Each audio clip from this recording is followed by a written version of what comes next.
আল্লাহ জানিয়েছেন আরাআইতান নাসা ইয়াদখুলুনা, ইয়াদখুলুনা এটা মুজারি, বর্তমান ভবিষ্যৎ, প্রেজেন্ট ফিউচার। হে নবী যখন দেখবেন যে আল্লাহর সাহায্য এসে গেছে তখন আপনি বিজয় দেখতে পাবেন। আর বিজয় দেখলেই যে কয়টা কাজ বিজয়ের পরে হয় তার প্রথম কাজেই দলে দলে পালে পালে মানুষ ইসলামে প্রবেশ করবে, করবে, এটা অব্যাহত থাক, বলেন আমিন। যিনি আমাদেরকে আজকে তাফসীর মাহফিলে নিয়ে আসলেন এই মুক্ত জীবনে, কথা বলতে পারছি মুখ ভরে, মানে জবান খুলে দিয়ে, তাকে ধন্যবাদ জানিয়ে বলছি আলহামদুলিল্লাহ। দরুদ আর সালাম পড়ছি মুহাম্মদুর রাসূলুল্লাহ সাল্লাল্লাহু আলাইহি ওয়াসাল্লামের উপরে। আমার আজকের তেলাওয়াত কিন্তু আয়াত সূরা ফাতিহা। কোন সূরা? বলেন বলেন। ফাতাহ শব্দের শাব্দিক অর্থ বিজয়। যেহেতু একটা বিজয় পেয়েছি আমরা, পরাধীন থাকলে মানুষ যে কি অসহায় থাকে আমি রিমান্ডে বুঝেছিলাম।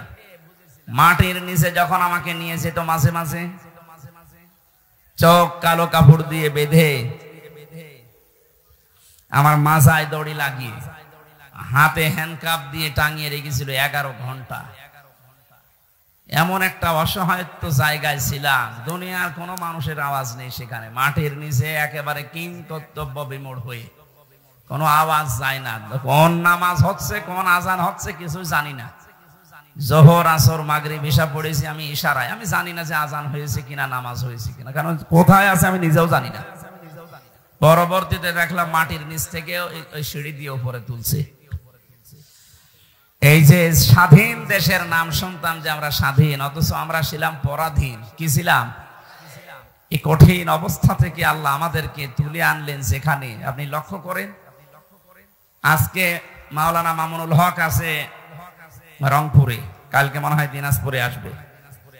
কয়েকদিন আগে আমার কুষ্টিয়ার বাংলাদেশ জামাত ইসলামী কুষ্টিয়া জেলা শাখার উদ্যোগে 550 আলেমকে এক জায়গায় করেছিল।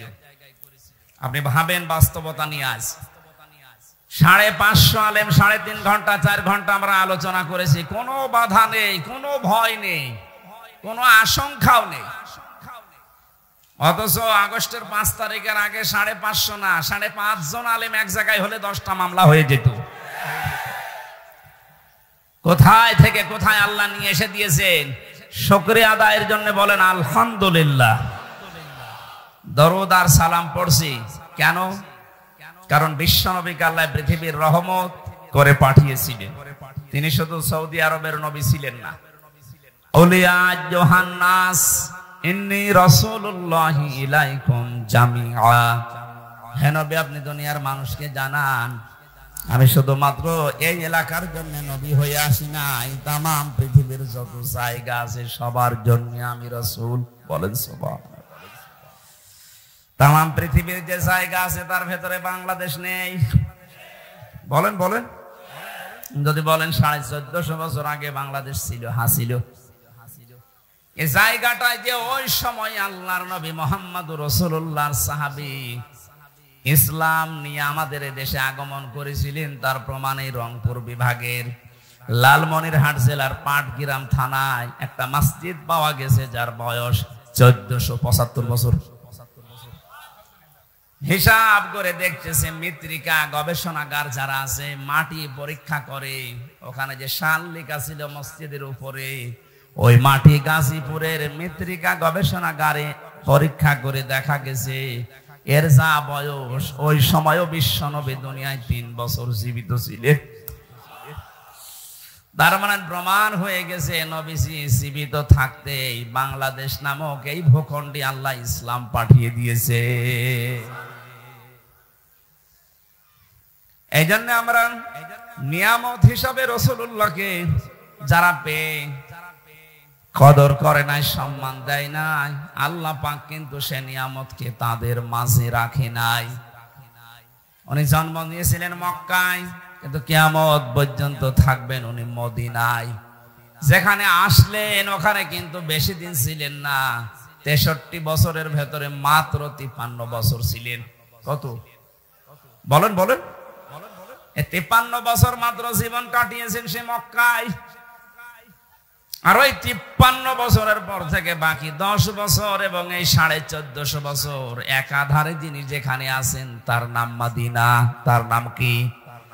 ওই মানুষগুলো এত বেশি শ্রদ্ধা সম্মান জানিয়েছে, সাহায্য করেছে রাসূলুল্লাহকে, আল্লাহ এত বেশি খুশি হয়েছিলেন তাদের উপরে, কিয়ামত পর্যন্ত তাদের বুকের মাঝে আল্লাহ রাসূলকে রেখে দিয়েছেন। এখানে লাইমস্টোন হজ গ্রুপের ব্যবস্থাপনা পরিচালক আছে, হাজার হাজার মানুষকে দেশ থেকে উনি আল্লাহর ঘরের মেহমান করে নিয়ে যায় খেদমতের জন্য। আমি জিজ্ঞাসা করছি, জাহাঙ্গীর ভাইকে জিজ্ঞাসা করছি, মানুষ শুধু যদি হজ করতে যায়, সে ফরজ হজ নফল হজ যাই হোক, মক্কা বাদে হজের জায়গা আর আছে? নেই। আপনি যদি শুধু মক্কাতে হজের কাজগুলো করতে পারেন আপনার হজ হয়ে যাবে, মদিনায় না গেলেও হজের ক্ষতি হবে না। লক্ষ লক্ষ মানুষেরা প্রায় 600 কিলোমিটার মক্কা থেকে মদিনা, 450 মাইল, এত বড় পথ পাড়ি দিয়ে এই পৃথিবীর তামাম পৃথিবীর কোটি কোটি মানুষ যারাই হজ করতে যাবে কিয়ামত পর্যন্ত, তারা মক্কাতে হজ শেষ করে ফেললে ও মদিনায় তারা 2 দিন 5 দিন 7 দিন 10 দিন রাসূলুল্লাহর মহব্বতে 40 ওয়াক্ত নামাজ পড়ে তারপরে আসবে। অথচ হজের কাজ সেখানে নেই, আর রাসূলকে সালাম দেওয়ার জন্য। এখান থেকে আমরা শিক্ষা যেটা নিতে পারি, যে নিয়ামতের শুকরিয়া আদায় মক্কার লোকেরা করে নাই, আল্লাহ তাদের মাঝে রাসূলুল্লাহকে পাঠিয়েছেন কিন্তু রাখেন নাই। যারা শুকরিয়া আদায় করেছিল, নিয়ামতের গুরুত্ব দিয়েছিল, কিয়ামত পর্যন্ত আল্লাহ তাদের কাছে রাসূলকে রেখে দিয়েছে। আমাদের উচিত হবে আমরা যে নিয়ামত পেলাম, এই যে মুক্ত জীবন, নিয়ামতের শুকরিয়া আদায় করার জন্য আমি বলেছিলাম শর্ত মানা লাগে কয়টা? 3টা। বলেন তো কয়টা? আরো জোরে বলেন। কোরআনে কারীম জানাচ্ছে, ওয়াইযে তাযানা রাব্বুকুম লাইন শাকারতুম লাযিদান্নাকুম ওয়া লাইন কাফারতুম ইন্না আযাবি লাশাদীদ। স্মরণ করো ওই সময়ের কথা। আল্লাহ পাক বলেন, যদি আমি কাউকে নিয়ামত দেই আর নিয়ামতের শুকরিয়া আদায় লোকটা করে, ওর জীবনে লাযিদান্নাকুম, আমি নিয়ামত বাড়াতেই থাকবো। শুধু বাড়িয়ে দেব না, বাড়াতেই থাকবেন। এবার আসেন নিয়ামতের শুকরিয়া আদায় করে কি করে? বাংলাদেশ, ভারত, পাকিস্তান সহ এই এলাকার মানুষরা মনে করে যে টুটি পর্যন্ত খেয়ে ঢেকর একটা তুলে বললাম আলহামদুলিল্লাহ হয়ে গেল। না, এটা নিয়ামতের শুকরিয়া আদায়ের একটা বাক্য মাত্র, কিন্তু শর্ত মানা লাগবে আপনাকে 3টা। কয়টা? আপনি শুনতেছেন? 1 নম্বরে আপনাকে বলা লাগবে যে হ্যাঁ এটা নিয়ামত। 15.5 বছর পরে যেটা পেলেন, সত্যি করে মুখ দিয়ে উচ্চারণ করেন তো, এটা কি নিয়ামত? বলেন বলেন। 96% মুসলমান আমরা এখানে বাস করি, অথচ আমাদের ধর্মীয় গ্রন্থ কোরআনে কারীমকে প্রচার করার জন্য 14 জায়গায় অনুমতি নেওয়া লাগতো।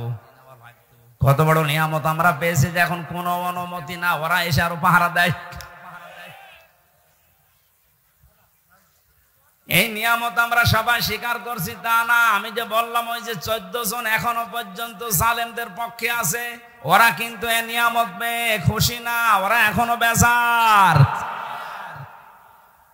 100 জনের 14 জন বাদ গেলে বাকি থাকে কত? 86% মানুষ এখন আমরা সবাই শুকরিয়া আদায়ের জন্য বলেন আলহামদুলিল্লাহ। 2 নম্বরের শর্ত হচ্ছে আপনার মনের ভেতরে একটা আলাদা আনন্দ আপনি অনুভব করবেন, অনির্বচন সুখ আপনি পাবেন, যেটা আমি পাচ্ছি, জাহাঙ্গীর ভাই বলল পেয়েছে, আমরা অনেকেই পাচ্ছি। খালি পাচ্ছে না ওই 14 জন। 3 নম্বরে শুকরিয়া আদায়ের শর্ত হচ্ছে যে উদ্দেশ্য নিয়ে নিয়ামতটা আপনি পেলেন, ওইটা তার জায়গা মতো পৌঁছিয়ে দেবেন। যেহেতু 9 দফা কর্মসূচি ছিল, যারা ছাত্র আন্দোলনে যুক্ত ছিল তাদের প্রথম কর্মসূচি যে কোনো বৈষম্য থাকবে না। এক কথা বলছে না কেন? এই ছেলেটা বিশ্ববিদ্যালয় থেকে অনার্স মাস্টার্স করা, এর সাথে আর একটা ছেলে পড়েছে। এই 15 বছরের যেটা হাল দেখলাম আমরা, ফার্স্ট ক্লাস ফার্স্ট হওয়ার পরে ওই জায়গায় বসতে পারবে না, আর 70 রোল নাম্বার যার, সে টাকা দিয়ে ওই জায়গায় বসে পড়বে। এটা তো বৈষম্য না? বলেন। এই কাজগুলো যারা জারি করেছিলেন, এই বৈষম্য দূর করার জন্য তো আন্দোলন ছিল। সুতরাং আমরা দেখতে চাই এদেশের 1 ইঞ্চি জায়গায় যেন বৈষম্য বলে কিছু না থাকে। আর এটা দূর করার জন্য মানুষের তৈরি করা আইন কানুন দিয়ে 100% সম্ভব না, এটা সম্ভব হবে আল্লাহর এই কালাম দিয়ে। সুতরাং নিয়ামতের যদি সত্যি পরিপূর্ণ শুকরিয়া আদায় করতে চাই, আল্লাহ পাকের এই নিয়ামত, এই কালাম দিয়ে 56,000 বর্গ মাইল চলা লাগবে। এটা আমরা দেখতে চাই না। এটা তো রাজনীতি, হ্যাঁ, এটা নিয়ামতের শুকরিয়া আদায়ের মাধ্যম বললাম, কারণ এটা ছাড়া আপনি পারবেন না। আল্লাহর কালাম যেখানে নেই, আপনি মনে করেন যে হ্যাঁ ও সমস্ত দেশ উন্নত, আমিও দেখে এসেছি, কিন্তু ওখানে 100% ন্যায় বিচার নেই। আমি যে সিঙ্গাপুর, মালয়েশিয়া, থাইল্যান্ড সহ কতগুলো দেশ ঘুরে আসলাম কিছুদিন আগে, ওখানেও দেখেছি শান্তি আছে, কিন্তু 100% ন্যায় বিচার ওই দেশে নেই। কারণ ওখানে আল্লাহর এই কালাম দিয়ে দেশ চলে না।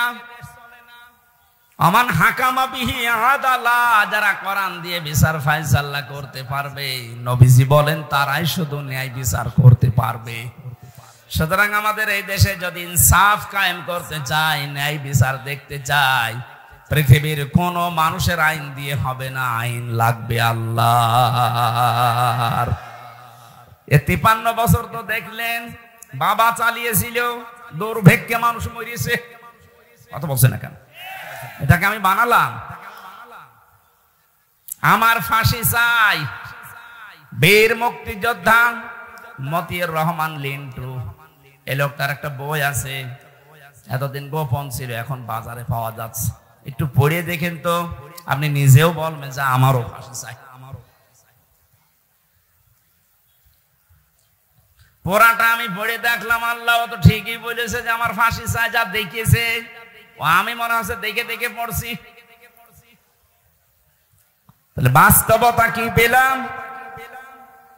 53 বছরের ভেতরে বাবা চালিয়ে যা সুখ দেওয়ার দিয়ে গেছে, স্বামীও চালিয়েছিল, চাচা চালিয়েছে আপনার রংপুরের।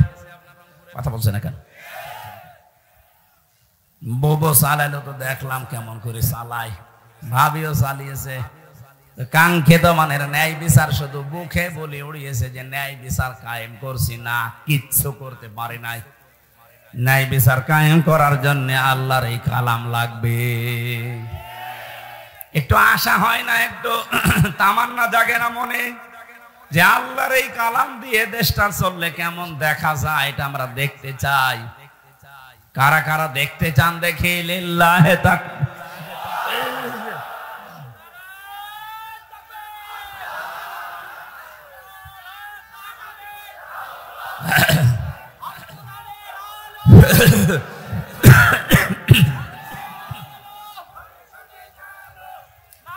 আলহামদুলিল্লাহ,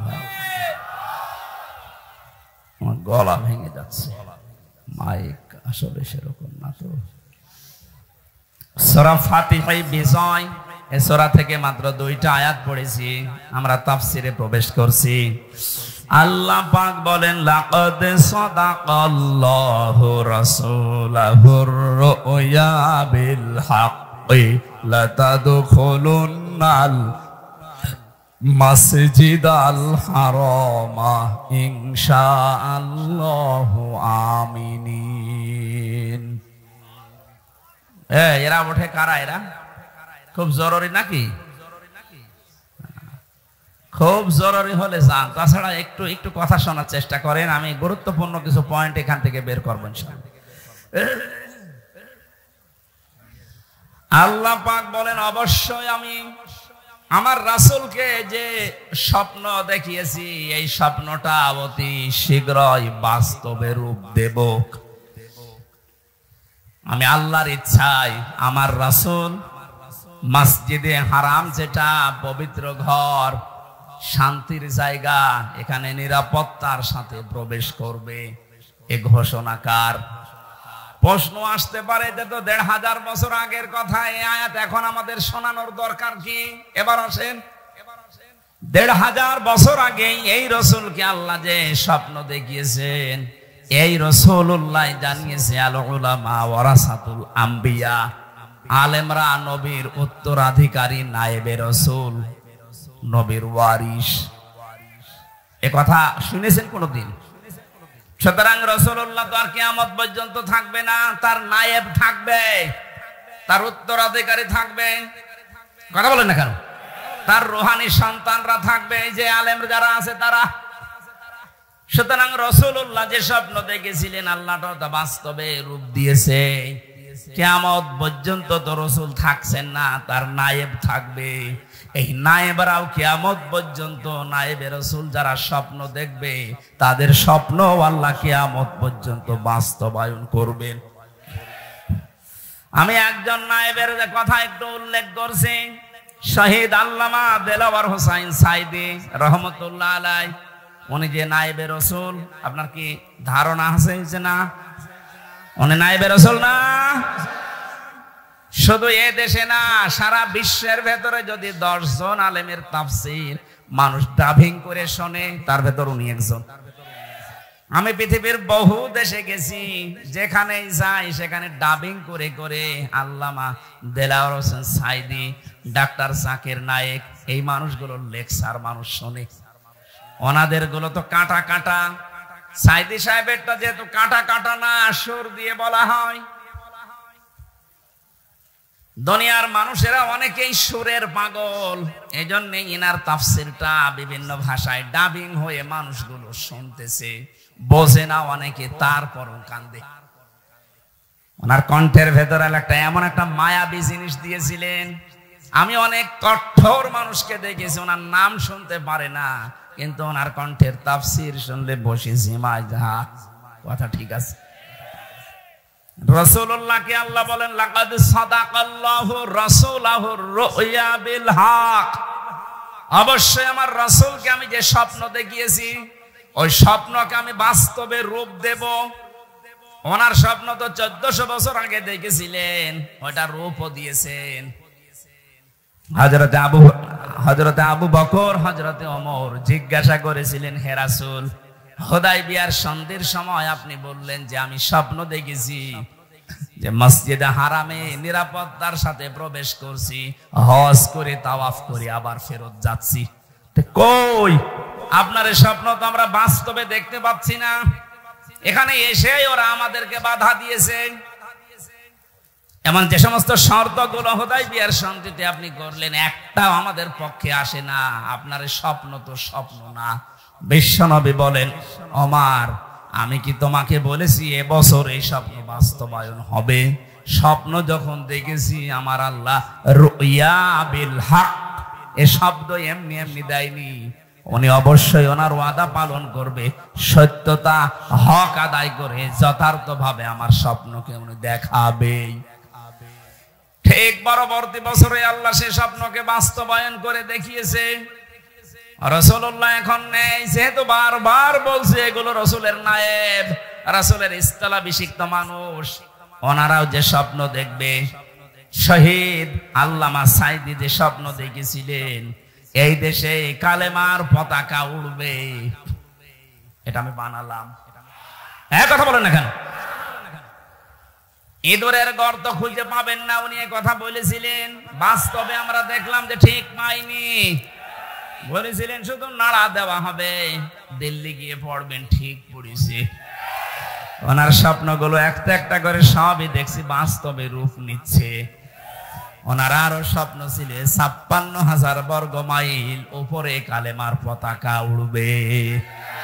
শুধু উড়বে বলেননি, বলেছিলেন জালেমদের নাকের ডগার উপর দিয়ে উড়বে।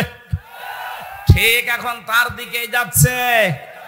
রাসূলুল্লাহর স্বপ্ন আল্লাহ যেভাবে দেখিয়েছেন, রাসূলের নায়েব শহীদ আল্লামা দেলাওয়ার হোসেন সাইদি রহমতুল্লাহ আলাইহি, তার স্বপ্নকে আল্লাহ মনে হচ্ছে খাপের খাপ মিলিয়ে দিচ্ছে।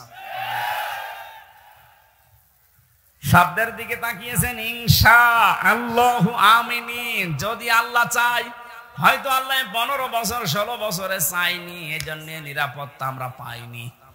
এখন যেহেতু আল্লাহ চেয়েছেন, রাসূলুল্লাহটা চেয়েছিলেন 1 বছর পরেই, আর আমাদেরটা একটু দেরি হয়ে গেছে, তারপরও আমরা হতাশ না। এই কথা বলেন না কেন? আল্লাহ পাক বলেন ইনশাআল্লাহু আমিনিন, নিরাপত্তার সাথে আমার যে ঘর মসজিদে হারাম, এই পবিত্র ঘরে হে নবী আপনার সাহাবীদেরকে নিয়ে আপনি প্রবেশ করতে পারবেন।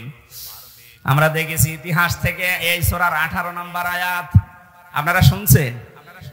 হুদায়বিয়ার সন্ধির সময় 1300-1400 মানুষ নিয়ে এসেছিলেন নবীজি। 1400 সাহাবী নিয়ে তিনি হজ করতে আসলেন। হুদায়বিয়া নামক যে জায়গাটা, ওখানে এখন দেখলাম একটা মসজিদ বানানো আছে, একটা খেজুর গাছ আছে পাশে, একটু ছোট্ট বাজার আছে, মানুষ বাজার ঘাট করছে। এই জায়গাতে 1500 বছর আগে রাসূলুল্লাহ 1399 জনকে হাতের উপরে হাত দিয়ে বায়াত করিয়েছিলেন। ও বাংলার মুসলমানেরা, শুধু ঘটনা শোনা না, এখান থেকে বাস্তব শিক্ষা কি? হযরত ওসমানকে পাঠিয়েছিলেন তারা মক্কাতে। ওরা ওসমানকে বেঁধে রেখে ঘোষণা দিয়েছে যে ওসমানকে হত্যা করা হয়েছে। ওই সময় রমজান মাস ছিল। নবীজি সাহাবীদেরকে বললেন, তোমরা সবাই আমার হাতের উপরে হাত দাও, ইহরামের যে কাপড় পরা আছে হজ করার জন্য ওইটা খুলে ফেলো। এখানে যেহেতু হজের ব্যবস্থাপনা পরিচালক আছেন লাইমস্টোন, আমি বারবার বলছি এই কারণে, বাংলাদেশে বহু মানুষ হজের কাজ করছেন। আমি নিজেও গেছি ফরিদপুরের একজনের মাধ্যমে, ঝিনাইদহের একজনের মাধ্যমে। আপনাদের এই এলাকা ভিত্তিক আমি যতটুকু খবর নিয়েছি, শুনলাম, আর ওনার অনেক দিন থেকে ওই দেশের সাথে পরিচিত। এমন এমন মানুষের সাথে হজে উমরাতে যাওয়া দরকার, যেখানে গেলে আল্লাহর নিদর্শনগুলো দেখা যায়। আজকে আমি আসার পরে যে কথাগুলো শুনেছি, আশা করছি অনেক কিছু ওনারা আল্লাহর নিদর্শন দেখাতে পারবে।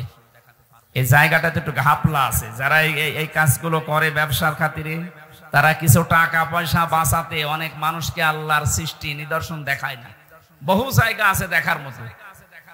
আল্লাহ বলেন, কুল সিরু ফিল আরদ ফানজুরু, জমিন ভ্রমণ করো আর নজর করে দেখো। ওনাদের যারা দায়িত্বে আছেন, জাহাঙ্গীর ভাই সহ, মুয়াজ্জিম ভাই সহ আর যারা আছে, আপনারা যদি যেতে চান ওই মানুষগুলোর সাথে যোগাযোগ করবেন আর বলে দেবেন, এই যে কোরআনে হাদিসে যে বর্ণিত জায়গাগুলো আমাদের দেখান, আমাদের ঈমান যেন যা আছে আরো বেড়ে যায়। আমি তো শুধু হজে যাইনি, 45টা দিন যত কিছু কোরআন হাদিসে পড়েছি সব মিলাতে গেছি। এখানে নবীজি 1400 মানুষকে নিয়ে একজন মানুষকে পাঠিয়েছিলেন, তার জামাই হযরত ওসমান, আর বাকি সব তার সাথে। যেই শুনেছে যে ওসমানকে ওরা হত্যা করেছে, শুধু এই খবরটা, অথচ হত্যা করে নাই, বেঁধে রেখেছিল। নবীজি বললেন, এই গাছের এই বাবলা গাছ, এখানে আমার হাতের উপরে হাত লাগাও, আর 1399 জন যারা আছো হজের কাপড় পরা, হজের কাপড় খুলে ফেলো। যারা আলেম আছেন বলেন তো, হজ করা অবস্থায় কাপড় খোলা না। কোন মানুষ যদি শরীরের পশম খুলে পড়ে যায়, তার ক্ষতি হবে হজের। হজের যে সমস্ত কাজগুলো আছে, একটাও যদি আপনার ওয়াজিব যেগুলো উলট পালট হয়ে যায়, বিনা কারণে আপনি চুল টেনে ছিঁড়তে পারবেন না। কথা বুঝতেছেন? যেখানে চুল টেনে ছিঁড়িয়ে বা এমনি চুল পড়িয়ে যদি টান দিয়ে তাহলে দম দেওয়া লাগে, হজের ক্ষতি হয়ে যায়। সেখানে আপনার ইহরামের কাপড় নবীজি বললেন খুলে ফেলো, সাধারণ কাপড় পরো। নবী কি জানতেন না যে আমার ফরজ হজ নষ্ট হয়ে যাবে? জানতেন না? জানার পরও কেন করলেন? এবার আসেন দ্বিতীয় নম্বরে। ওই সময় ছিল রোজার মাস, রমজানে রোজা ফরজ। নবীজি বললেন সবাই ভেঙে ফেলো রোজা, এখন রোজা রাখা লাগবে না, পরবর্তীতে দরকার হয় রোজা করে দিবা। ইসলাম আমরা কোন জায়গা থেকে, কে কোথা থেকে নিচ্ছি জানি না, ইসলাম নেওয়া লাগবে রাসূলুল্লাহর কাছ থেকে। অমনি হিসাব মিলান, আজকে 1400 বছর পরে 1399 জন মানুষ নবীজির হাতে হাত দিলেন। আল্লাহ কোরআনের আয়াত নাযিল করলেন ওই সময়, লাকাদ রাদিয়াল্লাহু আনিল মুমিনিনা ইয ইউবাইউনাকা তাহতাশ শাজারাতি ফাআলিমা মা ফি কুলুবিহিম ফানসালাস সাকিনাতা আলাইহিম ওয়া আসাবাহুম ফাতহান করিবা। শব্দ দিয়েছেন, দেখেছেন লাকাদ। অবশ্যই আমি আল্লাহ রাজি হয়ে গেছি, অথচ কাজ এখনো শুরু হয়নি। আল্লাহ বলেন আমি রাজি হয়ে গেছি। রাদিয়া এটা মাসির সিগা, এটা অতীতের শব্দ। আল্লাহ গ্যারান্টি দিয়ে বলছেন আমি রাজি হয়ে গেছি আনিল মুমিনিনা, ওই মুমিনদের উপরে তাহতা শাজারা, এই যে বাবলা গাছের নিচে আপনার হাতের উপরে যারা হাত দিয়েছে, এই বায়াত দ্বারা গ্রহণ করছে, ইয ইউবাইউনাকা, আপনার কাছে যারা শপথ নিচ্ছে, বাক্য বায়াত গ্রহণ করছে, এদের প্রত্যেকের উপরে আমি আল্লাহর রাজি হব না হয়ে গেছি। বলেন বলেন, চিন্তা করলেন না কোনদিন একটা শোনার পরে যে কেন আল্লাহ রাজি হয়ে গেল? অথচ দুইটা ফরজ তারা তরক করছে, হজ ভেঙে ফেলছে, রোজা ভেঙে ফেলছে। কেন? কি এত ঘটনা ঘটে গেছে? মাত্র একটা মানুষকে ওরা আটক করে রেখেছে, ঘোষণা দিয়েছে মিথ্যা যে মেরে ফেলেছি, তাছাড়া কিছু না। এখনো তো শুরু হয়নি কিছু। এতটুকুর পরে যদি নবী এতগুলো কাজ করতে পারেন, আল্লাহর নবী এতগুলো মানুষের হাত দেওয়ার পরে নিজের হাতটা উপরে বললেন এটা ওসমান নেই। আজকে যারা বায়াত নিচ্ছে সবার উপরে যেহেতু আল্লাহ রাজি, আমি এই হাতটা দিলাম, এটা ওসমানের হাত। বিশ্ব নবী জানালেন সাহাবীরা, আজকে আমাদের শপথ হচ্ছে একটা, ওসমান হত্যার বদলা না নিয়ে আমরা কেউ মদিনায় ফেরত যাব না। এই সংবাদ যখন ছড়িয়েছে যে 1399 জন নবীর হাতে হাত দিয়ে বায়াত গ্রহণ করছে যে ওসমান হত্যার বদলা না নিয়ে ওরা ফেরত যাবে না মদিনায়, ওরা এই সংবাদকে ভয়ের চোটে ওসমানকে ছেড়ে দিয়েছে। সুবহানাল্লাহ, আলহামদুলিল্লাহ, আল্লাহু আকবার বলার জন্য আমি বলি না। এখানে শিক্ষা কি? একটা মানুষের জীবনের মূল্য কত বেশি। নবীজি শুধু একটা মানুষকে হারিয়েছিলেন, তা ওরা মেরে ফেলেছে, মিথ্যা সংবাদ ছড়িয়েছে। এ কারণে যদি তিনি বলতে পারেন আমরা প্রতিশোধ না নিয়ে আজকে মদিনায় যাব না, হজ এখন থাক, ইহরামের কাপড় খুলে ফেলো, রোজা ভেঙে ফেলো, আগে আমরা প্রতিশোধ নেব, শরীরে শক্তি অর্জন করো। 1100-র উপরে মানুষ মারা গেল 5 তারিখের আগে। আমাদেরও এখন শপথবদ্ধ হওয়া দরকার। আপনি কি বুঝে হা করছেন নাকি আন্দাজে হা করছেন? ইসলাম এইটার নাম। আজ আমরা যদি ঐক্যবদ্ধ হয়ে এভাবে সব এক জায়গায় হতে পারি না, একজনের জন্য নবীজি যদি সব বাদ দিয়ে প্রতিশোধ নেওয়ার জন্য শপথ নিতে পারে, 1100 মানুষের জন্য যে লোকটা দায়ী, ও চট করে ঢুকে পড়বার আমরা আঙ্গুল চষবো। আসেন, আপনি আসেন, আপনাকে দেখছি, আসেন। এখানে একটা টাচ দিয়ে রাখি, কয়েকদিন আগে শিল্পকলা একাডেমির একজন দায়িত্ব পেয়েছে।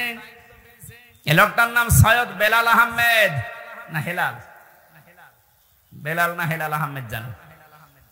এ লোকটা দায়িত্ব পাওয়ার পরে চেয়ারে বসেই ঘোষণা দিয়েছে আল্লাহর বিরুদ্ধে যে 2024 সালে মেয়েদের পর্দা করার দরকার নেই। পর্দা করা এটা তো হামজার নির্দেশ। কার? বলেন বলেন। এ সরাসরি কথা বলেছে হামজার বিরুদ্ধে না আল্লাহর বিরুদ্ধে? এটা যেহেতু তাফসির মাহফিলে এই মানুষগুলো না, এটা রেকর্ড হচ্ছে, কালকে সারা দেশে ছড়াবে। আমি এখন 18 কোটি মানুষের দায়িত্ব নিয়ে কথা বলছি। ইমিডিয়েটলি এই নাস্তিককে চেয়ার থেকে নামাতে হবে। এই কথা বলেন না কেন? নয়তো এরকম সাহস পাবে, কিছুদিন পরে কালা মানিকের মতো আরেকজন আসবে। আমরা চাই এই নাস্তিক সৈয়দ হেলাল উদ্দিন নাকি হেলাল আহমেদ শিল্পকলার দায়িত্বে যে পেয়েছে, আল্লাহর বিরুদ্ধে কথা বলিস। 96% মুসলমানের দেশে আল্লাহর বিরুদ্ধে কথা বলা মানুষ আমরা দেখতে চাইছি। আরে না, ওকে পাল্টাতে হবে, ওকে পাল্টাতে হবে। এর জন্য যদি আবার শপথ নেওয়া লাগে, আমরা শপথ নিতে রাজি আছি। স্বপ্ন যখন দেখেছে রাসূলুল্লাহ নায়েবরা, এ স্বপ্ন বাস্তবায়ন হবে। উনি যখন বলেছিলেন জালেমদের নাকের ডগার উপরে কালেমার পতাকা উড়বে, ইনশাআল্লাহ এ স্বপ্ন বাস্তবায়ন হবে। এই জন্য তো আয়াতের মাঝে আল্লাহ ইনশাআল্লাহ দিয়েছেন, সাথে আপনি চলতে পারবেন। মুহাল্লিকিনা রুসাকুম ওয়া মুকাসসিরিনা লা তাখাফুন, যখন মসজিদে হারামে প্রবেশ করে কেউ চুল কসর করে, কেউ টাক করে ফেলবে, কোনো ভয় থাকবে না তোমার মনের ভেতরে। ফাআলিমা মা লাম তা'লামু, এটা তো তুমি জানতে না, আমি আল্লাহ তোমাকে জানিয়েছি। আমি আল্লাহ নিজে জানি, কিন্তু তোমরা নিজেরা এটা জানতে না। ফাজআলা মিন দুনি যালিকা ফাতহান করিবা, আল্লাহ বলেন আমি আরেকটা সংবাদ তোমাদেরকে দিয়ে দিলাম, একটা বিজয়ের সংবাদ দিলাম, তোমরা অতি শীঘ্রই দেখতে পাবে। 1400 বছর আগে রাসূলকে যেমন আল্লাহ দেখিয়েছিলেন, আমাদেরকে দেখাতে পারবে না, ওই শক্তি আল্লাহর নেই। বলেন বলেন, আমরা এরকম 1399 জনের মতো যদি ঐক্যবদ্ধ হয়ে শপথ নিতে পারি, আজকে কোন জালেমের ছাড় নেই। আল্লাহ শুধু এতটুকু দেখেই কাফেরদের মনের ভেতরে ভীতি সঞ্চার করে দেবে, ওরা ভয়তে ওসমানকে ছেড়ে দেবে। আজ বিশ্বের দিকে তাকান, আন্তর্জাতিক মহলরা কিন্তু অনেকে এখন নজর দিচ্ছে এই দেশের দিকে। এ বিষয়টা গোপনীয়, এই জন্য আমি বলছি না। আপনি মনে করছেন দেশে ইসলাম কায়েম হয়ে গেলে আপনি টিকে থাকতে পারবেন না। আমার পাশে যে প্রতিবেশী আছে, প্রতিবেশী কোনোদিন চায় যে আমরা এ দেশে দিন কায়েম করে ফেলি? ওরা আমাদের এই দেশকে যখন ভাগ হয় তখন নাকি সাহায্য করেছিল পাকিস্তানের কাছ থেকে আলাদা করার জন্য। এই জন্য ওনারা আমাদের বন্ধু। আজ ওনারা 7 সিস্টারের মাধ্যমে 7 ভাগ হচ্ছে, আমরাও সাহায্য করব। আপনি যদি 1 ভাগ করে বড় বন্ধু হয়ে যান, আমরা 7 ভাগ করে দিচ্ছি, আমরা তো আরো বড় বন্ধু। অলরেডি শুরু হয়ে গেছে, যা শুরু হয়েছে মণিপুরে, দেখেন কি হয় কয়েকদিন পরে। ধুতি নিয়ে টানাটানি বেজে যাবে দাদার। ফাতাহান করিবা, আসন্ন বিজয় আমরা দেখতে পাচ্ছি, বিজয় খুব নিকটে। আল্লাহ যেন চর্ম চোখে এটা দেখার তৌফিক দেয় যে দেশটা কোরআন দিয়ে চলছে এবং নিরাপদে আছে। শুধু চললেই হবে না, নিরাপত্তা লাগবে। 228টা রাষ্ট্র এখন দুনিয়ায়, মাত্র 57টা মুসলিম রাষ্ট্র, এর ভেতরে অধিকাংশগুলোই মুনাফিক। কথা বলেন না কেন? তাও আশপাশের প্রতিবেশীগুলো যদি ইমানদার পেতাম, তাও আশার সঞ্চার হইতো। প্রতিবেশীগুলো সব হারামি আর বেঈমান। তারপরও মনুষ্যত্ব যেহেতু আছে, চীনের রাষ্ট্রদূত যা বলেছে সেই দিন, এমনকি মায়ানমারের রাষ্ট্রদূত যে পজিটিভ কথাগুলো বলছে, আশা করছি বাকি যারা আছে সবার মন আল্লাহ ঘুরিয়ে দেবে। এই দেশে আবার নায়েবে রাসূলের এই স্বপ্ন পূরণ হবে, কালেমার পতাকা পথপথ করে উড়বে ইনশাআল্লাহ। মেয়েদের যে জুজুর ভয়গুলো দেখানো হচ্ছে যে ইসলামে দেশে কায়েম হয়ে গেলে আপনাদের ঘরের ভেতরে থাকা লাগবে, এটা মিথ্যা কথা। জামাতে ইসলামের কেন্দ্রীয় আমির উনি ঘোষণা দিয়েছে, জুজুর ভয় বাদ দেন, ইসলাম যদি দেশে কায়েম হয় সবচাইতে বড় নিরাপত্তার সাথে থাকবে মেয়েরা। তখন আর ধর্ষণের সেঞ্চুরি হবে না। কথা বলেন। আল্লাহ আমাদেরকে এই দৃশ্য দেখার সুযোগ যেন করে দেন, বলেন আমিন। তামাম দুনিয়ায় 228টা রাষ্ট্র, 57টা মাত্র মুসলমান রাষ্ট্র, বাকি সব তো ইহুদি খ্রিস্টান বৌদ্ধ হিন্দু। এগুলো দুনিয়ার সবাই এখন ঘোষণা দিচ্ছে, যিনি পালিয়ে গেছে গত 2 দিন আগে তার ছেলে স্ট্যাটাস দিয়েছে, আমার মা কুকুরের মতো পালিয়ে গেছে। কি সুন্দর স্ট্যাটাস দেখেছে, আমার মাকে দেশের মানুষ কুকুরের মতো তাড়িয়ে দিয়েছে। সুবহানাল্লাহ। সুতরাং যিনি পালিয়ে গেলেন, তিনি সহ যারা দোসর ছিল, জালেমদের বড় বড় দোসরগুলো, যারা সরাসরি গণহত্যার সাথে জড়িত, 1150 মানুষ হত্যা করেছে এই দেশে 5 তারিখের আগ পর্যন্ত। এখনো পর্যন্ত 2700-র উপরে হাসপাতালের বেডে কাতরাচ্ছে। যার ভেতরে ন্যূনতম মনুষ্যত্ব আছে, সে কোনো দিন জালেমের পক্ষ নিতে পারে না। কারণ কেউ যদি জালেমের তোষামত করে, তাকে আল্লাহ 2টা জিনিস থেকে বঞ্চিত করে দেয়। এক নম্বরে সে মরণের সময় ঈমান পাবে না, 2 নম্বরে ওর জন্য নবীর সুপারিশ হারাম। এখনো পর্যন্ত যারা জালেমের সাফাই গাচ্ছেন, তোষামতি করছেন, তাকে সাহস যোগাচ্ছেন যে আপা ঘাবড়াবেন না, আপনি ঘাবড়ালে আমরা নরম হয়ে যাই, আপনি মানুষ আছে না, আর আপনি তো জানোয়ার হয়ে গেছেন। আপনার এই সমস্ত কথা শুনে পাগল পাগলামি করে বলছে যে না আমি পাশে আছি, চট করে ঢুকে পড়বো। আপনি আসেন, আপনি আসেন। মাথা খারাপ হয়ে গেলে মানুষ কি না বলে কি না করে। এক লোক ছেলেকে বলছে, এই দুলা ভাই দাঁড়াও। দুলা ভাই মানে একবারে বাড়িতে গিয়ে বলছে, মা আমি মারা যাব। মারা যাবি কেন? বাবা আমার দুলা ভাই ডেকেছে। ও ঠিক আছে, ও মেনসে বাড়ি আসো করে আমি দেখতেছি। সারাদিন পরে যখন বাড়িতে এসেছে ডাক দিয়ে বলছে, কি গো তোমার মাথা ঠিক আছে? তুমি নাকি ছেলেকে দুলা ভাই ডেকেছো? বলছে, ওরে মা গরু হালার এরকম হয়, একটা গরু হারিয়ে গেছে। কি হারিয়েছে? একটা গরু হারিয়ে গেছে, তাই ছেলেকে দোলা ভাই বলে ফেলছে, স্ত্রীকে মা বলে ফেলছে। একটা রাজত্ব হারিয়ে গেলে মাথা ঠিক থাকে, এই জন্যই তো উল্টা পাল্টা বকতেছে। নাই তো যে লোকটার নামে 113টা মামলা, সব মার্ডার মামলা, গুমের মামলা, সে কোন সাহসে এই কথা মুখ দিয়ে বের করে যে আমি পাশে আছি, চট করে চলে আসবো? ওর মাথা খারাপ হয়ে যায়নি? আপনি কি জানেন কত মানুষের বুক খালি করেছেন আপনি? কত মানুষ আশায় আছে আপনার শুধু একটা চামড়া পাওয়ার জন্য? কত মানুষ মান্নত করে আছে, আল্লাহ তুমি একটু চামড়া দিও। সুতরাং যেহেতু রাজত্ব হারিয়ে গেছে, তো আজকের স্ট্যাটাস দিয়েছে জয় সাহেব, আমার মার মাথা খারাপ, ওনার কোনো বক্তব্য আপনারা কাউন্ট করবেন না। গরু হারালে মানুষ যদি বউকে মা বলে ফেলে, ছেলেকে দোলা ভাই বলে, রাজত্ব হারিয়ে গেলে অনেকে অনেক কিছু এখন বলবে। ও সমস্ত কথা আমরা কিছু মনে করব না ইনশাল্লাহ, কারণ এই মানুষগুলো এখন আর আমাদের টার্গেট নেই, এখন এরা টার্গেট হয়ে গেছে আল্লাহর। জালেমরা টার্গেট কার? এটা তো আমি বানালাম নাকি? সূরা শূরা 25 নম্বর পারার 6 নম্বর পৃষ্ঠার 13 নম্বর লাইনের 42 নম্বর আয়াতের প্রথম অংশে আছে, ইন্নামাস সাবিলু আলাল্লাযিনা ইয়াযলিমুনান নাস। আল্লাহ পাক বলেন, অবশ্যই আমি আল্লাহ নিজে মামলা দায়ের করব যারা মানুষ হয়ে মানুষের উপরে জুলুম করেছে।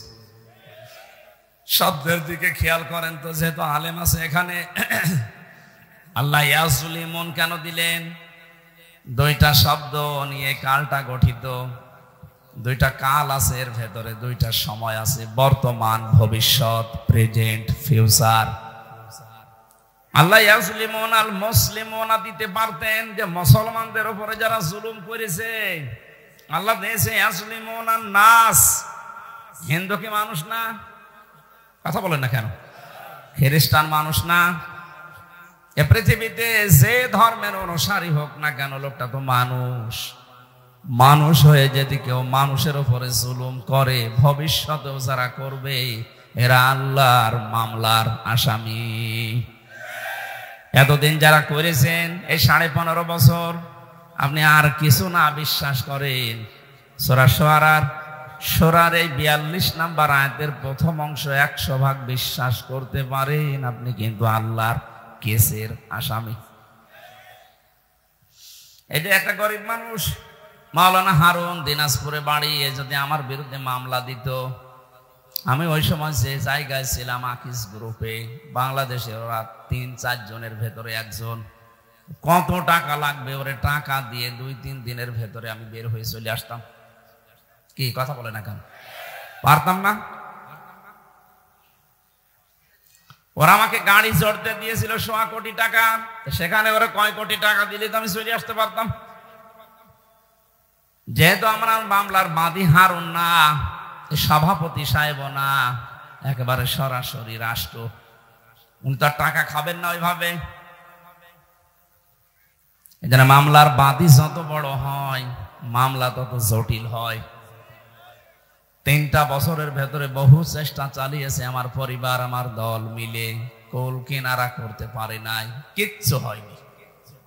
3 বছরে মামলা যেখানে ছিল ওই জায়গায় পড়ে আছে, অথচ কয়েকদিন আগে আমার মামলা সবগুলো ঢিসমিস হয়ে গেছে।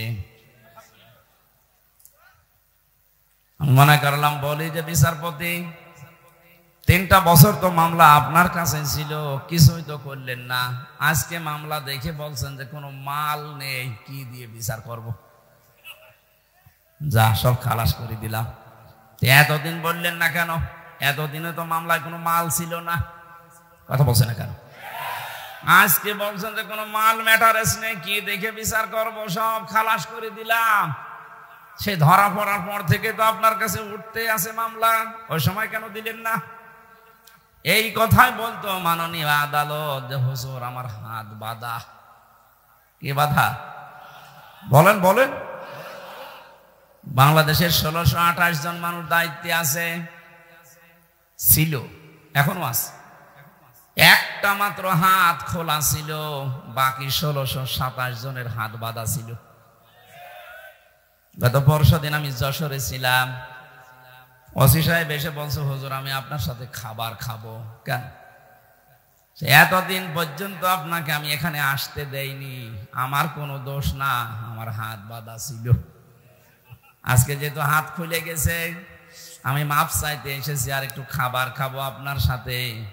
হাদিসে নাকি শুনেছি যে কিয়ামতে আল্লাহ জিজ্ঞাসা করবে কোন আলেমের সাথে একটু খাবার খেয়েছিলে। এখন মনে হচ্ছে, 15 বছরে মনে হয়নি। এরকম বহু হাত বাঁধা লোক ছিল, এখন সবার হাত খুলে গেছে।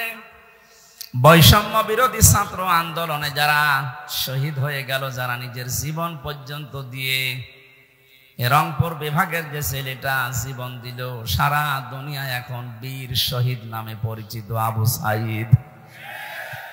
এই বিভাগটাকে উজ্জ্বল করে দিয়ে গেছে। নাম যে ছিল, এই নামটাও আস্তে আস্তে মুছে যাচ্ছে, মফিজ আর থাকবে না। এরা এখন সবচাইতে ভালো, আমাদেরকে স্বাধীনভাবে কথা বলতে দেওয়ার জন্য যারা জীবন দিয়েছে, তার ভেতরে ছেলেটা 1 নাম্বার। সুবহানাল্লাহ বলতে পারেন না? আল্লাহ যেন শাহাদতের সর্বোচ্চ মাকাম রংপুরের আবু সাইদ শহীদকে দান করে, বলেন আমিন। সুতরাং সংস্কার করার জন্য ওনারা যে উদ্যোগ নিয়েছিল, 9টা দফা দিয়েছিল, তার ভেতরে প্রথম যে আমরা কারো হাত এভাবে বাঁধা রাখতে চাই না, শুধু একজনের হাত খোলা, যা মনে চাইতো তাই করত, আর বাকি সব তো হাত বাঁধা।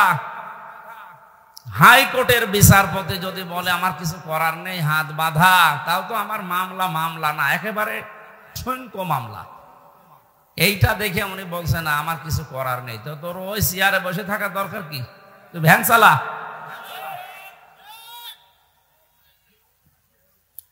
আল্লাহ বিশাল জগদ্দল পাথর আমাদের বুকের উপর থেকে নামিয়ে একটা স্বস্তি, শান্তি, একটা নিরাপত্তা আমাদেরকে দিচ্ছেন। আমি ওই ধাঁচে একটা তেলাওয়াতকৃত আয়াত সামনে আপনাদের দিয়েছি, তাফসীরুল কোরআন মাহফিল লিখে দিয়েছেন, আমরা তাফসীর আকারে কথা বলার চেষ্টা চালাবো ইনশাআল্লাহ। আমি মনে করলাম যে এটা মনে হয় সিরাত মাহফিল, যেহেতু তাফসীর মাহফিল লিখেছেন, আমরা তাফসীর আকারে কথা বলবো। আল্লাহ যেন আমাদের তৌফিক দেয়। জাহাঙ্গীর আলম ভাই বলছিলেন যে একটা স্বস্তি লাগছে, একটা আনন্দ লাগছে, আমাদের আসলেও একটা আনন্দ লাগছে। কোন নিয়ামত পাওয়ার পরে যদি 3টা বিষয় আপনার সামনে আসে, তাহলে আপনি মনে করবেন যে আপনি নিয়ামতের শুকরিয়া আদায় করেছেন। কয়টা? এটা একটা নিয়ামত না? এই যে মুক্তভাবে জীবনে কথা বলতে পারছি এখন, উনি বলছিলেন না যে এখন আর অনুমতি নেওয়া লাগবে না? হ্যাঁ, আসলেই তাই। সারা বাংলাদেশে 56,000 বর্গ মাইল। কয়েকদিন আগে গোয়েন্দা বিভাগের যিনি প্রধান এই বাংলাদেশে এখন, তিনি আমাকে বলছিল হুজুর যেখানে যে ধাঁচে আল্লাহ কথা বলেছে কোরআনে, আপনি ওই ফোর্সে কথা বলবেন, কোনো বাধা নেই, কারো অনুমতি এদেশে আর নেওয়া লাগবে না। অন্যান্য ধর্মের মানুষেরা যেভাবে তাদের ধর্ম পালন করে, আপনারা কোরআন প্রচার করবেন এই মুসলিম দেশে উন্মুক্ত, কোনো মহারতির আর অনুমতি লাগবে না। এটা বিশাল কথা না? বলছে যদি কেউ বাধা দেয়, একটু টাচ দেবেন, এই নাম্বার সেভ করে রাখেন, ওর ঠ্যাং ভেঙে ফেলবে। আমি বললাম যে স্যার আপনি ছিলেন কোথায়? বলছে না আমি কয়েকদিন আগে দায়িত্ব পেয়েছি, আমি এর আগে ছিলাম না। আমি একজন মুসলিম, আমার যা দায়িত্ব আমি পালন করব মরণ পর্যন্ত। আল্লাহ যেন তাকে তাওফিক দেন, বলেন আমিন। সুতরাং আমরা চাচ্ছি যত বিভাগ আছে বাংলাদেশে, বিচার বিভাগ, শিক্ষা বিভাগ, যত রকমের বিভাগ দেশে চলছে, স্বাস্থ্য বিভাগ সহ সব বিভাগের যারা দায়িত্বে আছেন তাদের হাত যেন আর বাধা না থাকে, খুলে যায়। বলেন বলেন। হাত খোলা থাকলে মানুষের যে সাহস হয়, তার বাস্তব প্রমাণ এই শহীদ আবু সাইদ হাত খুলে দাঁড়িয়েছে। কথা বলেন না কেন? হাত খুলে যেভাবে দাঁড়িয়েছে, কি সাহস বলেন তো? ওর কি জীবনের মায়া ছিল না? ছিল, ওর জীবনেরও মায়া ছিল। আমি কয়েকদিন আগে গিয়েছিলাম আমার কবরে, ওর বাবা বলছিল ছোটবেলা থেকে এরকম প্রতিবাদী, এমনিতেই গরিব মানুষের ছেলে, কিন্তু অন্যায় দেখলেও সহ্য করতে পারে না, প্রতিবাদ জানাবে, সে পেছনে যা হয় হোক। যেহেতু হাত খোলা ছিল, দেখেছেন কি সাহস, নিজের জীবন পর্যন্ত বলেছে নে, বুকের ভেতর বইছে ঝড়, বুক পেতেছি গুলি কর, গুলিও করেছিল। যে মানুষগুলো গুলির সাথে সম্পৃক্ত বলছে স্যার একটা মারি একটা মরে আর একটা যায় না, কি মানুষ আছে? এগুলো সব জানোয়ার। আর ভিডিও করে করে আবার দেখাচ্ছে। যারা এর সাথে সম্পৃক্ত, কাউকে যেন ছাড় দেওয়া না হয়। নিরপরাধ যারা একেবারে ছোটখাটো জালেম আছে, এদের অত কিছু করার দরকার নেই। না, ছোটখাটো জালেমের আর কি করবে? আগস্টের 5 তারিখে 1:30 পর্যন্ত সব একেবারে জান্নাতে ছিল। বিকাল 5টা বাজার পরে আমার বংশের, তো আমার কুষ্টিয়ায় বাড়ি, আমার বংশের 100 জনের 98 জন সব বঙ্গবন্ধুকে দ্বিতীয় নবী মনে করে, মানে এইরকম গোড়া আওয়ামী লীগ। আমারে বিকাল 5টায় বলছে বাবাজি আমরা সব পাল্টিয়ে গেছি। পাল্টিয়ে গেছি মানে এখন আমরা সব জামাত ইসলাম। জামাত ইসলাম, তা ভালো, পরিবর্তন হয়ে এত দ্রুত 4.5 ঘন্টার ভেতরে ইমান এনেছে, এখন সব পাল্টিয়ে গেছে। এজন্য ছোটখাটো যে মানুষগুলো মাঝারি ধরনের জালেম ছিলেন আর একেবারে ছোট জালেম, তারা দেখছে না আর কাজ হবে না, কারণ জালেমরা আর ঘুরতে পারবে না এ দেশে। মানুষ এখন বড় সচেতন।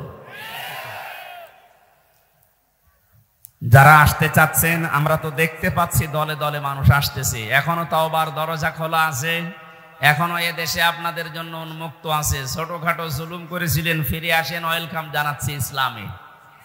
কোথায় আসবেন বলেন তো? ইসলামে আসবেন। আল্লাহ ইয়াসলিমুন আন নাস এমনি দেয়নি, ওই জুলুম তো বন্ধ হয়ে গেছে, কিন্তু এখনো জুলুম থেমে নেই। আপনি কি মনে করছেন জুলুম বন্ধ হয়ে গেছে? এখন অনেক ঘাপটি মারা মুনাফিক ছিল এই 5 তারিখের পর থেকে আজকের এই 13 তারিখ পর্যন্ত, ওরা এখনো পর্যন্ত থেমে নেই, ওরা এখনো চালিয়ে যাচ্ছে। যারা এগুলো করছেন আপনারা থামেন, নয়তো আপনার কপালে ওই জালেমদের মতো আগুন লাগবে।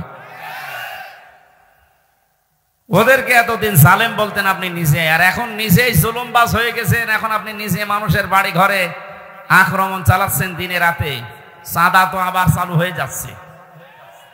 এগুলো মানুষ না, এগুলোও জালেম, এগুলোও মামলার আসামি আল্লাহর। কার? যারা আল্লাহর মামলার আসামি হয় তারা আমাদের বন্ধু হতে পারে? এজন্য আপনারা থামবেন। আপনারা যদি না থামেন, জনগণ উপযুক্ত জবাব দেবে সামনে ইনশাআল্লাহ। আজকের জরিপ দেখেছেন সকালে, ইন্টারন্যাশনাল জরিপ বের হয়েছে বাংলাদেশের। 100 জনের 28 জন জাতীয়তাবাদী দল যেটা আছে এটাকে সাপোর্ট করছে। 100 জনের 14 জন যারা বিদায় নিয়েছে জালেমদের সাপোর্টে আছে। 100 জনের 58 জন ইসলাম যারা চায় তাদেরকে সাপোর্ট করছে। এটা যদি অব্যাহত থাকে, এই চুপ করেন। জালেমরা তো বুঝে ফেলেছে, এই মুনাফিকরাও অনেকে বুঝেছে যে না, এত দিনকাল ভালো না। এই কয়দিনের ভেতরে যদি 58 ভাগ হয়ে যায় ইসলামপন্থীরা, আর 1 মাস যেতে দেন, 100 ভাগের 80 ভাগ হয়ে যাবে ইনশাআল্লাহ। এই জন্য অনেকে বলছেন আর দরকার নেই, তাড়াতাড়ি আপনি দেন, আমরা আবার বসি। আবার বসি মানে জায়গাটা যদি ক্লিয়ার না করে ওই জায়গায় দেন, আবার তো দিনের ভোট রাতে হবে। এক লোক বিয়ে করে কেবল বাসর ঘরে ঢুকবে, দাদি শাশুড়ি এসে বলছে, দেখো আমার কিন্তু একটা পুতি চাই। অনেক মাথা নিচু করে বলছে, দোয়া করেন হবে। শাশুড়ি এসে বলছে, বৌমা যাই করো আমার কিন্তু নাতি চাই। ঠিক আছে, দোয়া তো করে। ননদ এসে বলছে, আমার ভাতিজা চাই। দেবর এসে বলছে, আমার ভাগ্নে চাই। স্বামী এসে বলছে, তুমি কি করবা জানি না, আমার কিন্তু বেবি চাই। বউ এবার মুখ উঁচু করে বলছে, স্বামী আপনার বংশের কি সব পাগল? কেবল আসলাম, এখনো কিছুই হইল না, আর আপনারা এক একজন বেবি চান, ভাতিজা চান, পতি চান, নাতি চান। আমার সময় তো দেবেন 10 মাস 10 দিন।